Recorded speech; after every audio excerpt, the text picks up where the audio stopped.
Alors, parlons un peu de linguistique. C'est qu'un des domaines les plus mystérieux de la linguistique, c'est la prononciation des mots. Nous avons l'écrit, nous n'avons pas leur prononciation. D'un côté, ça n'a pas beaucoup d'importance, comme je l'ai dit à plusieurs reprises. La prononciation est un élément secondaire, un épiphénomène. Tout comme d'ailleurs, jusqu'à un certain point, la sémantique. L'important étant le lexique lui-même, dans toute sa dimension, mais avant tout, dans sa dimension écrite.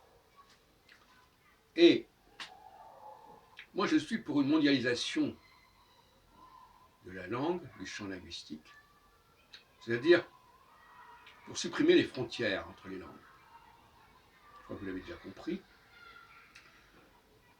Tout ce qui est de l'ordre de la grammaire, par exemple, ça constitue des frontières qui empêchent souvent de montrer, de s'apercevoir des similitudes entre une langue et une autre. Un peu de déclinaison, un peu de conjugaison, et on n'a plus du tout l'impression, ce sont des frontières. On n'a plus du tout l'impression qu'on est dans le même continuum. Et donc, imaginons que nous passions à une conception de la langue universelle, c'est-à-dire sans frontières. Qu'est-ce qu'il resterait? Le lexique. Et l'agencement du lexique serait secondaire.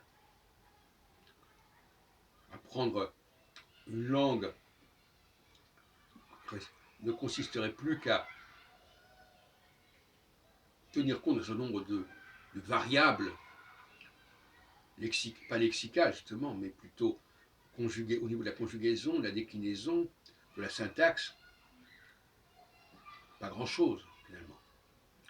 Puis aussi, même au niveau lexical, des changements secondaires, des lettres qui disparaissent ou qui s'ajoutent, etc. Tout ça serait tout à fait secondaire finalement. Et qui gagnerait dans cette affaire? Eh bien évidemment la langue française. Parce que sur le plan du lexique, la langue française a une situation absolument dominante. Et donc supprimer les frontières entre les langues consisterait et contribuerait à mettre le lexique au centre du processus langagier.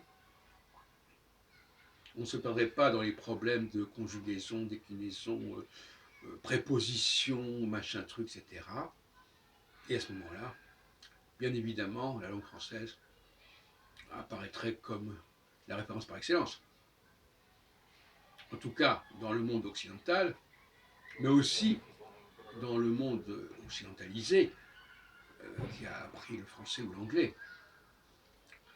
Et donc finalement, au niveau mondial, la langue française apparaîtrait comme la référence fondamentale.